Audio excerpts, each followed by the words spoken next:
शकूरपुर गांव में रूपेश नाम का एक गरीब किसान अपनी पत्नी रूपाली और 2 बच्चों के साथ रहता था। मेहनत से दिन रात खेत में पसीना बहाने के बाद भी 2 वक्त की रोटी के लाले पड़ जाते थे। साहूकार का कर्ज बढ़ता जा रहा था और गरीबी का अंधेरा उनके घर को घेर चुका था। रूपाली, अब तो हिम्मत टूट रही है। खेत में कुछ उगता नहीं, मजदूरी करने जाऊं तो काम मिलता नहीं, बच्चे भी भूखे सो रहे हैं। घबराओ मत, भगवान ने हमें हाथ पैर दिए हैं। हम मेहनत से कुछ ना कुछ तो कर ही सकते हैं। लेकिन क्या करें, कोई रास्ता ही नहीं दिखता। कल मैं गांव में जा अगली सुबह रूपाली गांव के मंदिर की ओर गई। वह उसने एक साधु बाबा को बैठे देखा। उनके चेहरे पर तेज था और वे बहुत शांत लग रहे थे।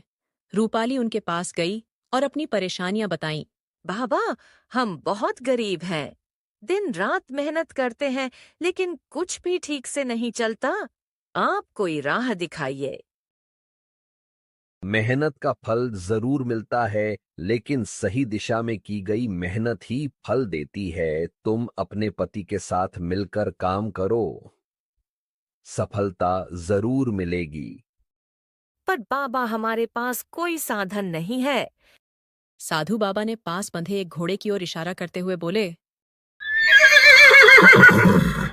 यह घोड़ा अब से तुम्हारा हुआ, इसका अच्छा इस्तेमाल करना। यह तुम्हारी तकदीर बदल सकता है। रूपाली को कुछ समझ नहीं आया, लेकिन उसने घोड़े को ले लिया और धन्यवाद कहकर घर लौट आई। ये घोड़ा कहाँ से लाई हो रूपाली? साधु बाबा ने दिया है, कहा है कि यह हमारी तकदीर बदल सकता है। पर घोड़ा लेकर हम क्या करेंगे? जी, हम इसे इस्तेमाल करके लकड़ी बेचने का काम कर सकते हैं। जंगल से सूखी लकड़ियां इकट्ठी करेंगे और बाजार में बेचेंगे। रूपेश को यह विचार अच्छा लगा। अगले ही दिन वे जंगल गए, सूखी लकड़ियां इकट्ठी की और घोड़े पर रखकर बाजार पहुंचे। लकड़ियां अच्छे दामों में गई। रूपाली और रूपेश की मेहनत रंग लाने लगी थी। घोड़े की मदद से उनका लकड़ी बेचने का कारोबार अच्छा चलने लगा था। अब उनके घर में रोज चूल्हा जलने लगा था। बच्चों के पेट भरने लगे थे और धीरे धीरे वे कर्ज भी चुकाने की स्थिति में आ रहे थे। लेकिन गांव का लालची साहूकार ये सब देखकर जल भुन गया। वह सोच रहा था कि अगर रुपेश जल्दी कर्ज चुका देगा तो ब्याज से मिलने वाला उसका फायदा खत्म हो जाएगा। वह नहीं चाहता था कि कोई गरीब इस तरह उसकी पकड़ से बाहर निकले। यह रूपेश दिन पर दिन अमीर होता जा रहा है। उसकी कमाई का सबसे बड़ा सहारा क्या है? वो उसका घोड़ा। बिल्कुल, अगर उसका घोड़ा ही ना रहे तो वह लकड़ी बेच ही नहीं पाएगा और उसका काम ठप हो जाएगा। तो क्या आप कह रहे हैं कि हमें उसका घोड़ा चुराना होगा? बिल्कुल, और यह काम रात के अंधेरे में होगा, जब रूपेश और रूपाली गहरी नींद में होंगे। दोनों नौकरों ने सहमति में सिर हिला दिया। साहूकार ने उन्हें घोड़े को चुराने का सही समय और तरीका समझाया और उन्हें अपना काम पूरा करने के लिए भेज दिया। रात के समय दोनों नौकर धीरे धीरे रूपेश के आंगन में घुसे। घोड़ा पास के एक पेड़ से बंधा हुआ था और शांत खड़ा था। सुन, घोड़े को चुपचाप खोलना, कहीं यह आवाज करके रूपेश और उसकी पत्नी को जगह न दे। हाँ, लेकिन अगर घोड़ा हिलने डुलने लगा तो मैं इसके मुंह पर कक्का बांध देता हूँ ताकि यह कोई आवाज ना करे। दूसरे नौकर ने हिम्मत करके रस्सी खोली। अब वे धीरे धीरे घोड़े को लेकर बाहर निकलने लगे, लेकिन रूपाली नींद में भी सतर्क थी। उसे कुछ आहट सुनाई दी और उसकी नींद टूट गई। रूपेश, उठो, मुझे कुछ अजीब आवाज आ रही है। क्या हुआ रूपाली? इतनी रात को कौन आएगा? रूपाली ने जल्दी से खिड़की के बाहर झांका। उसने देखा कि 2 लोग उनके आंगन में हैं और घोड़े को ले जा रहे हैं। दोनों नौकरों को रूपाली के जागने की आहट पता चल गई। फिर वे लोग घोड़े को छोड़कर दौड़कर भाग जाते हैं। हमें इन चोरों की शिकायत मुखिया जी से करनी चाहिए। हाँ, तुम ठीक कहती हो रूपाली, मगर तुम्हें क्या लगता है ये दोनों चोर कौन हो सकते हैं? मुझे तो लगता है कि वे साहूकार के नौकर थे, पर मैं अच्छे से चेहरा देख नहीं पाई। फिर दोनों पति पत्नी मुखिया के पास जाते हैं और दोनों चोरों के बारे में बताते हैं। मुखिया साहूकार का अच्छा दोस्त होता है, इसलिए वह साहूकार के प्रति कोई एक्शन नहीं लेता और रूपाली से कहता है, रूपाली, जब तक तुम्हारे पास कोई ठोस सबूत ना हो तब तक मैं साहूकार को कुछ नहीं कह सकता। साहूकार के नौकरों के खिलाफ कोई सबूत न होने के कारण मुखिया कुछ नहीं करता और रूपाली रूपेश दोनों घर आ जाते हैं। वे लोग अपने घोड़े का ध्यान अच्छे से रखने लगते हैं। इधर साहूकार के नौकर साहूकार को सारी बात बता देते हैं, पर साहूकार हार मानने वाला नहीं था। वह कोई दूसरी चाल चलने की सोचता है। रूपाली, मैं बाजार जा रहा हूं, शाम तक लौट कर आऊंगा। यदि मेरी सारी लकड़ियां बिक गई तो आज ही साहूकार के पैसे चुका दूंगा। रूपेश ने घोड़े के ऊपर लकड़ी रखकर बाजार की ओर रवाना हो गया। कुछ देर बाद वह बाजार में पहुंचकर एक तरफ खड़ा हो गया और ग्राहकों को आवाज लगाने लगा। लकड़ियां ले लो, सूखी लकड़ियां ले लो।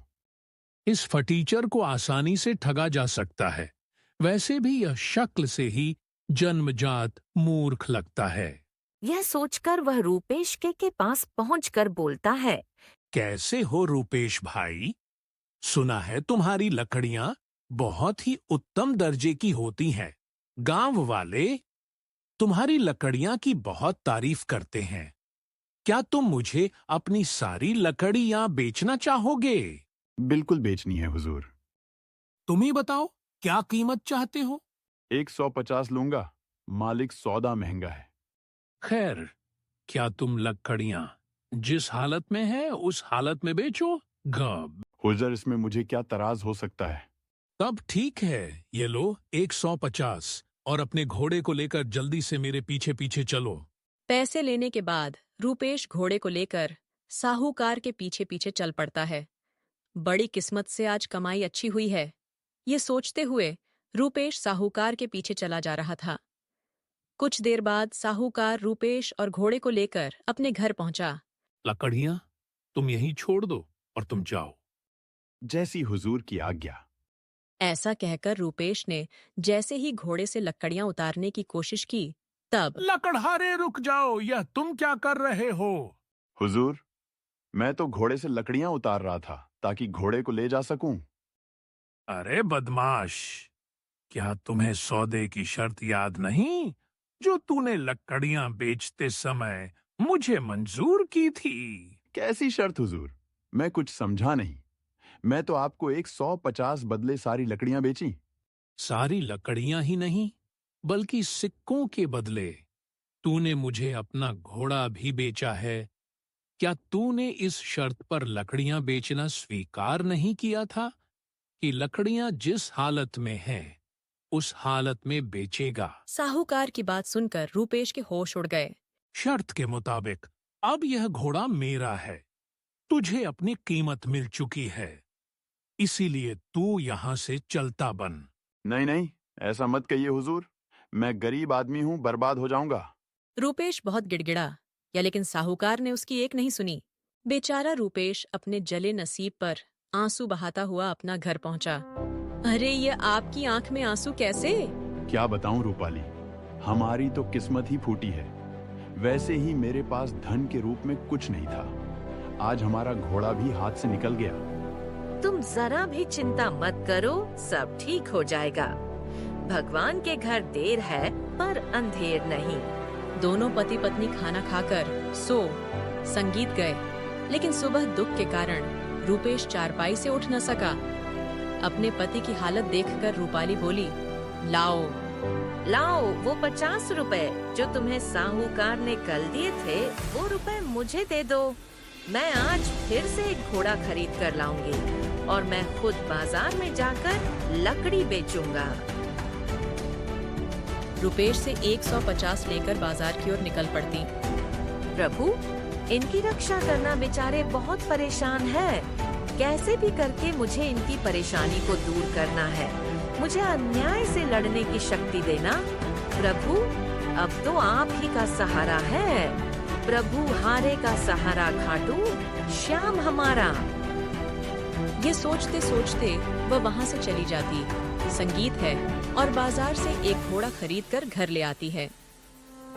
मैं लकड़ी बेचने जा रही हूँ, तुम खाना निकाल कर खा लेना। ठीक है रूपाली, तुम जल्दी आना, मैं तुम्हारा राह देखूंगा। रूपाली ने घोड़े के ऊपर लकड़ी का गट्ठर बांधा और अपने चेहरे पर चुन्नी बांधकर बाजार की ओर रवाना हो गई ताकि साहूकार उसे पहचान ना सके। अगर मुझे वह बेईमान साहूकार मिल गया तो मैं उसे छठी का दूध याद दिला दूंगी। लकड़ियाँ ले लो सूखी, लकड़ियाँ ले लो सस्ती में, लकड़ियाँ ले लो। उस रोज भी वह साहूकार किसी को ठगने के विचार में बाजार आया था। उसने लकड़ियां बेच रही रूपाली की ओर देखा। वाह, भगवान आज फिर से मेरे लिए एक शिकार भेज दिया। कल मुझे एक घोड़ा मिला था और आज भी मुझे फिर से घोड़ा मिल जाएगा। यह सब सोचकर साहूकार रूपाली के पास पहुंचा। क्या कीमत है तुम्हारी लकड़ियों की? 50 रुपए की है मालिक, महंगा सौदा है। क्या दाम कुछ कम नहीं करोगी? सौदा 4 सिक्के भी आपको महंगा नहीं पड़ेगा हुजूर। लकड़ियाँ बिल्कुल सूखी हैं। मंजूर है तो बोलिए। यह औरत तो बहुत चालाक लग रही है। खैर, कोई बात नहीं, इसकी जल्द अकल समझ में आ जाएगी। अक्ल तो बहुत जल्द तेरी ठिकाने लगने वाली है। हुजूर जल्दी बताइए, नहीं तो फिर मैं दूसरे ग्राहक को आवाज दूंगी। ठीक है। मुझे 50 में यह मंजूर है, मगर लकड़ियां जिस हालत में है उसी हालत में तुम्हें बेचनी होगी। क्या तुम्हें मंजूर है? साहूकार की बात सुनकर रूपाली चौंक पड़ी और मन में सोचने लगी, आज इसकी खैर नहीं, इससे मैं ऐसा बदला लूंगी कि यह मुझे याद ही रखेगा। अरे जल्दी करो, मेरे पास फालतू वक्त नहीं है। ठीक है हुजूर, बेच दूंगी, पर मेरी भी एक शर्त है कि आप भी मुझे पैसे उसी हालत में देंगे जिस हालत में वे पैसे होंगे। रूपाली की बात सुनकर साहूकार चौंक उठा, फिर मन ही मन मुस्कुराते हुए बोला, ठीक है, मुझे यह शर्त मंजूर है। अब देर ना कर, अपने घोड़े के साथ मेरे पीछे पीछे चल। रूपाली भी अपने घोड़े को साहूकार के पीछे पीछे लेकर चलने लगी। बेईमान कहीं का अपने आप को बड़ा होशियार समझ रहा है। जब बात सामने आएगी तो खून के आंसू रोएगा। यही सब सोचते सोचते रूपाली साहूकार के घर पहुंच गई। हुजूर, लकड़ियां कहाँ रखूं? अरे मूर्ख औरत, तुमने क्या सौदा किया था? शर्त याद है या मैं याद दिलाऊंगा? संगीत भी अब मेरा है। चलो इसको अब खंभे से बांध दो। ओह, यह शर्त तो मैं भूल ही गई थी। और रूपाली ने चुपचाप घोड़े को खंभे से बांध दिया। मैंने आपका हुक्म पूरा कर दिया हुजूर। लाइए, अब मेरी भी कीमत दे दीजिए। जरूर लो, संभालो अपनी सौदे की कीमत। हुजूर, यह आप क्या कर रहे हैं?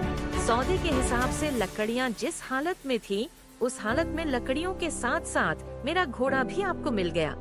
लेकिन आपने मुझसे भी तो यह वादा किया था कि आप पैसे उसी हालत में देंगे जिस हालत में वह होंगे।